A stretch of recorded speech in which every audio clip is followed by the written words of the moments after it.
Welcome back to another episode of ROC Boys football. The fellas are heading out to the Big 12 as one of the hottest teams in the whole entire country. The Kansas State Wildcats go on the road to Ames, Iowa, and play the Iowa State Cyclones.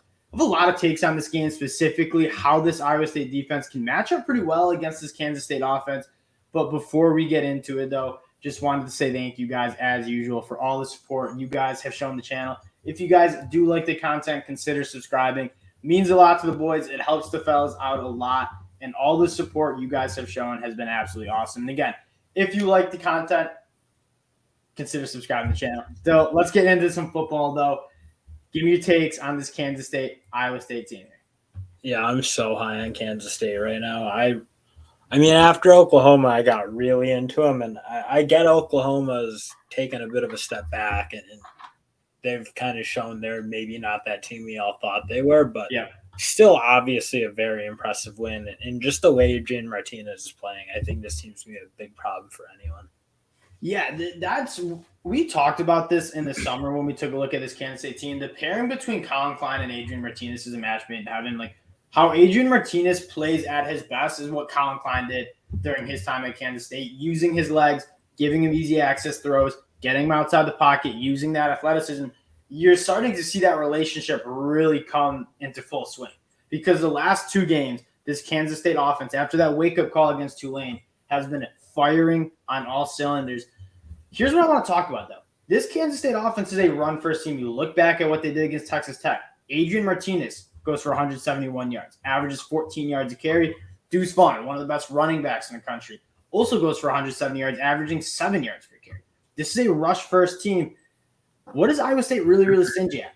Rush defense. We saw Kansas, a very similar offense in a lot of ways to what Kansas State wants to do with that dual-threat quarterback with really good running backs, try to run the football. Iowa State shut them down. That's the first defense we've seen really shut down that Kansas offense.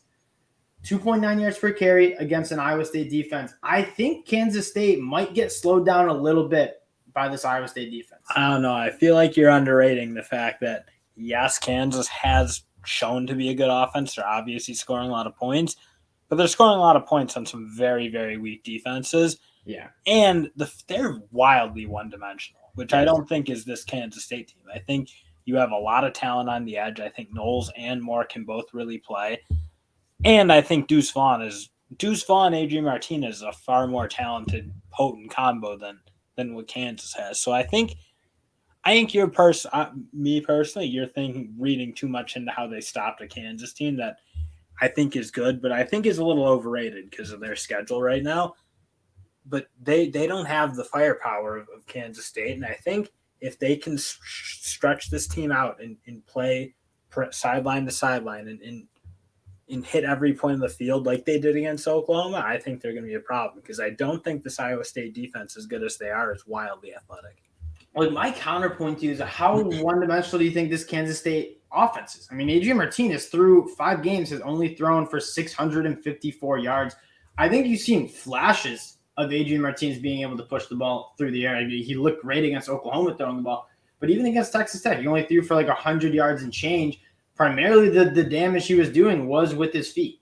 But that's just because they scored 37 points. I think it's a different argument when you're going to say, yeah, Kansas is one-dimensional, Kansas State is too. But when one team scores 14 points and the other scores 37, you don't need to pass the ball when you can run it like they did against Texas Tech. It's not – I don't think that shows they can't throw the ball. I just think it showed, well, they could run it at will, so why not just run it at will? Yeah. I watched that Oklahoma game. I'm like, Martinez is throwing the ball pretty good. He's keeping it out of harm's way, which is a very important thing. And I think you saw just like too conservative. Like, so Adrian Martinez's the biggest gripe against Adrian Martinez in his time in Nebraska was he turns the ball over too much. He takes too many risks. And I think you saw him like revert back to like, okay, like I'm going to play very conservative. And once they kind of like they lost to Tulane, I think like something in their head went like, all right, we got to let this guy go be dominant like he can be. In the last 2 games, I mean, this is a totally different Kansas State offense that is moving the ball down the field at will, primarily on the ground. But yeah, you're right. Against Oklahoma, I think he went for like 250 yards. Like they showed that they can push the ball down the field. They have some guys you feel good about, guys like Phillip Brooks, guys like Malik Knowles. They got some playmakers on the outside who are fast. I just wonder if we're going to have to see. I think we're going to have to see Kansas State air the ball out against Iowa State. They're very, very good against the run. Can Kansas State do that? Now, to me, that doesn't even matter because when you look at this Iowa State offense, I have some serious concerns with this Iowa State. I mean, Kansas, for as good as they are, and I do think Kansas might legitimately be a top 25 team, their defense is not very good. And Iowa State scored 11 points against Kansas. Now, granted, you had some turnovers, you had some missed field goals. Iowa State really strong. I don't think they mustered over 300 total yards on offense against a Kansas defense that is not very good. Guess what? Kansas State's defense is much better than Kansas, and Kansas State might only need to score 28 points to cover 2 points against this Iowa State team. Well, that's the thing. I mean, you look at I think Kansas State, like their defensive line is really good. I think that nose tackle Higgins is an underrated guy, and obviously number 91 is a star at Felix rushing the passer. So I'm kind of with you. I think what they did against Oklahoma, they did a really good job tackling for the most part, a team that has some guys who are exceedingly difficult to tackle. So I think they're going to do a really good job keeping big plays off the board for Iowa State, who is not a team that has a ton of weapons, frankly, either. So what are they going to grind out enough drives of like 13, 14 plays where they're just perfect? I just don't see that because I don't think Decker, he's not that type of guy. He's not a good athlete, and he's not a prolific enough thrower to have the limited weapons he has and the lack of a Breece Hall type run game.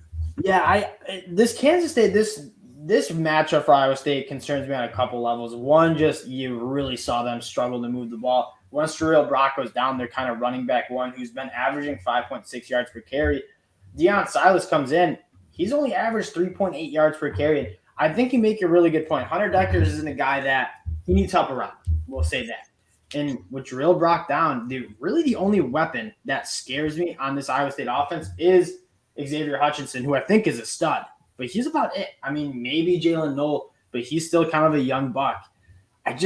I don't see this Iowa State team moving the ball consistently on Kansas State. And one more thing to add, Hunter Decker's thrown 6 interceptions on the year.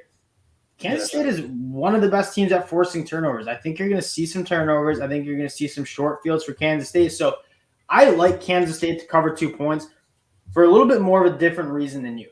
I think the offense might struggle, but I just think this Iowa State offense is going to struggle a little bit more. I think you're going to see a low-scoring game, and I think you're going to see Kansas State, who just has a little bit more explosive nature in their offense. They're going to find some plays. They're going to find some touchdowns. I think they're going to find a little bit more points than this Iowa State team. I think they cover that 2 points. Yeah, I guess that is probably where we'll always disagree a little bit as I am. And I could be just getting suckered into seeing him against Oklahoma, and we bet against him, and he killed us because he's just making some unbelievable plays in that game, and I could be projecting that. But again, I think they've played really a pretty decent schedule. I mean, you look at Missouri. Missouri's a tough team. They housed Missouri. They obviously handled Texas Tech, who's I think is outside. I mean, this Kansas State team's a top 15, maybe even a top 10 team in the country with that win on the road against Oklahoma. If you look past that Tulane game where they just sleptwalk through that game, and Tulane's a solid team. They're 4-1. Outside of that Tulane game, this Kansas State team has looked very good. And I'm kind of with you. After watching the last 2 Kansas State offensive performances, it's hard to see them not putting up 30 and I guess that's the big thing is, like, can they keep that? Because they're probably going to need to throw the ball. You're right. And can Martinez play like he did against Oklahoma where he was making the throws he needed to make to keep them on schedule? And if he can do that, I think they're going to be a problem. But you're right. If Iowa State can drag them into the dumps and make them play a rush-only type of game, I think Kansas State's in a little better position to do better than Kansas personally, but not enough. Yeah. I think it's going to be important to throw it. And I don't even know if Iowa State can stop the run game of Kansas State because I think it's a better run game than Kansas has. I think they have a better offense line. I think they have a better running back, and they might even have a better athletic quarterback than Jalen Daniels, as good as he is.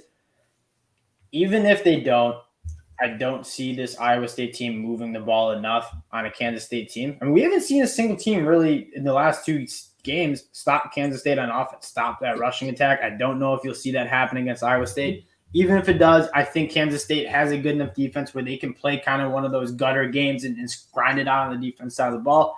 Though it sounds like we have one of the few times where we agree with the pick. We're locking in Kansas State -2 as road favorites. Still, we haven't had a lot of that. And that'll do it. That'll do it for the preview, guys. We really do appreciate all the support. So if you do like the content, consider subscribing to the channel, and we will talk to y'all later. Peace.